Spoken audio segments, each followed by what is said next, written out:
What's going on, guys? In the gym, deload week. You'll probably be seeing this the week after I did it, so I'm now back into my normal training. I was starting to get a few little niggly things that could have developed into an injury, like my knees were getting very sore, my elbows, I could feel tendonitis coming on. So I felt, seeing as I didn't take a break straight after the show, let me throw in a deload week, and let me now explain what a deload week is. A deload week is basically lifting lighter weights, so 60 to 65% of your 1 rep max for 3 or 4 sets of 5. During this, you want to focus on the mind-muscle connection.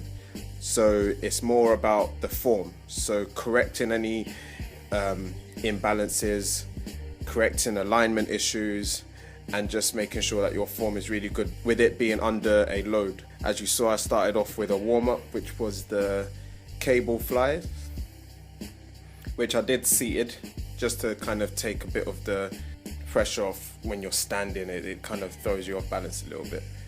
Then went on to bench press. So this was 95 kilos, which is about 60% of my max. I normally max at about 165. I'm gonna push for 170 in a few weeks, so I'm gonna get that footage as well. So fingers crossed I get that. But as you can see, just there, my right arm sometimes doesn't come down as far, and you can see that in the pec development. So that's an issue that I need to correct. Hence why I moved on to the dumbbell press, because then it stops my left arm from compensating for where my right arm is weak. And I think that's mainly because I actually had shoulder separation and a lot of injuries to my right shoulder from American football. That was my dominant shoulder, and that's the one I always put into people's chests, so to speak, and the shoulder I always led with. So I think some injuries there have maybe caused me to not stretch as much. So what I'm gonna do is I'm gonna see my physiotherapist, get massaged out, see if there's any tightness in the area. Now this exercise that you're watching now is the underhand chest press. It's quite weird to do, and you can't really go that heavy. I'm actually gonna do a separate video on that one, because it's really good, but if you don't do it right, you'll hit the front delts. So yeah, a video will be coming soon on that one. And then just finished off with the cable crossovers. So I mean, you can see the plates in the background. It wasn't that heavy. I'm just making sure that I'm getting a full stretch and a full squeeze before I head off onto back.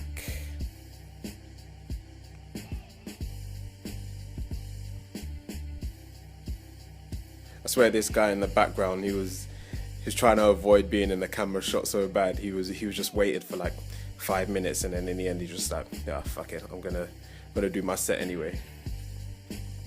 Okay, so back. As you can see, making sure that my shoulders come forward and then just squeeze back in the chest without leaning back too much. Making sure I'm focusing on the form, squeezing, 5 reps, nice and easy. But surprisingly, I actually got a really good pump from this workout. So it is a deload week. It's not as much volume, but yeah, sometimes your body's just crying for rest.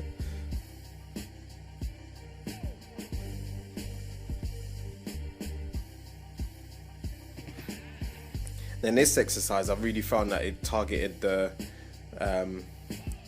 lats loads. I might have to do a video on this one as well, because the crossover at the top and then pulling out, it really hits the lats to give you that V-taper, the sweep that everyone wants.